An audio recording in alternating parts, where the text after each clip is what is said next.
When I was a kid, the disaster we worried about most was a nuclear war. That's why we had a barrel like this down in our basement filled with cans of food and water. When the nuclear attack came, we were supposed to go downstairs, hunker down, and eat out of that barrel. Today, the greatest risk of global catastrophe doesn't look like this. Instead, it looks like this.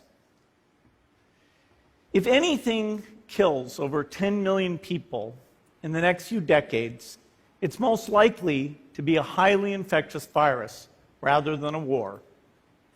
Not missiles, but microbes. Now, part of the reason for this is that we have invested a huge amount in nuclear deterrence, but we've actually invested very little in a system to stop an epidemic. We're not ready for the next epidemic.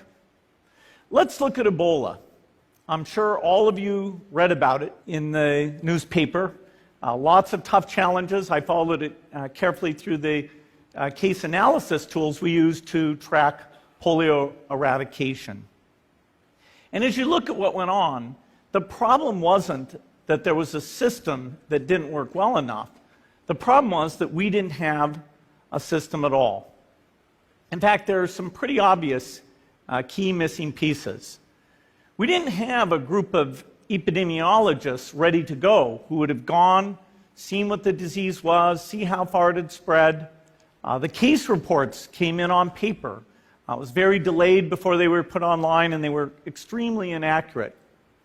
We didn't have a medical team ready to go. We didn't have a way of preparing people.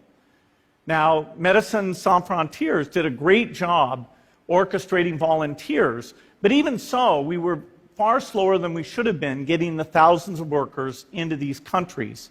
And a large epidemic would require us to have hundreds of thousands of workers. There was no one there to look at treatment approaches, no one to look at the diagnostics, no one to figure out what tools should be used. As an example, we could have taken the blood of survivors, processed it, and put that plasma back in people to protect them. But that was never tried. So there was a lot that was missing, and these things are really a global failure. The WHO is funded to monitor epidemics, but not to do these things I talked about. Now in the movies, it's quite different. There's a group of handsome epidemiologists ready to go. They move in, they save the day, but that's just pure Hollywood. The failure to prepare could allow the next epidemic to be dramatically more devastating than Ebola. Let's look at the progression of Ebola over this year. About 10,000 people died, and nearly all were in the 3 West African countries. There's 3 reasons why it didn't spread more. The first is there was a lot of heroic work by the health workers. They found the people and they prevented more infections. The second is the nature of the virus. Ebola does not spread through the air. And by the time you're contagious, most people are so sick that they're bedridden. Third, it didn't get into many urban areas, and that was just luck. If it had gotten into a lot more urban areas, the case numbers would have been much larger. So next time, we might not be so lucky. You can have a virus where people feel well enough while they're infectious that they get on a plane or they go to a market. The source of the virus could be a natural epidemic like Ebola, or it could be bioterrorism. And so there are things that would literally make things 1,000 times worse.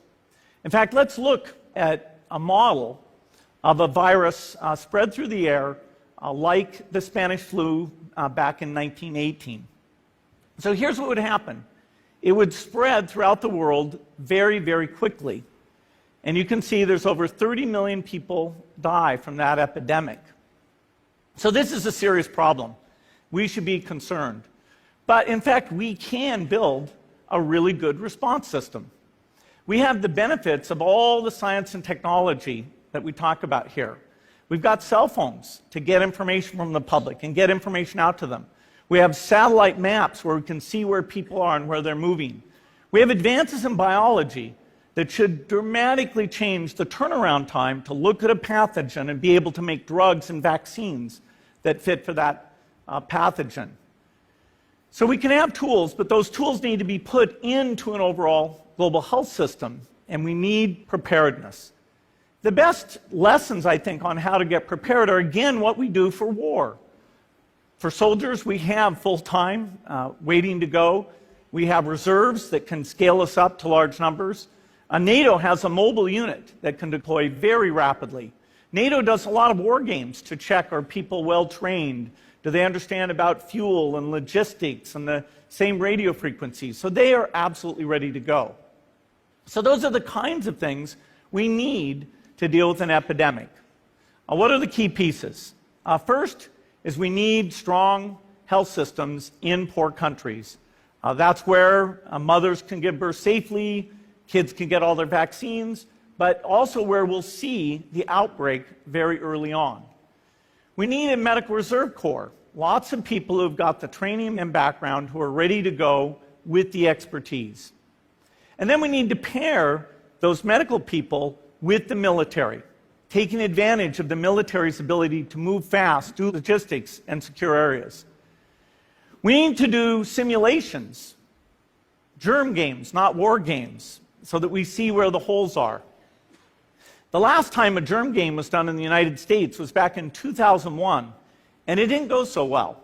So far, the score is germs 1, people 0. Finally, we need lots of advanced R&D in areas of vaccines and diagnostics. There are some big breakthroughs, like adeno-associated virus, that could work very, very quickly. Now, I don't have an exact budget for what this would cost, but I'm quite sure it's very modest compared to the potential harm. The World Bank estimates that if we have a worldwide flu epidemic, global wealth will go down by over $3 trillion, and we'd have millions and millions of deaths. These investments offer significant benefits beyond just being ready for the epidemic. The primary health care, the R&D, those things would reduce global health equity and make the world more just as well as more safe. So I think this should absolutely be a priority. There's no need to panic. We don't have to hoard cans of spaghetti or go down into the basement. But we need to get going because time is not on our side. In fact, if there's one positive thing that can come out of the Ebola epidemic, it's that it can serve as an early warning, a wake-up call to get ready. If we start now, we can be ready for the next epidemic. Thank you.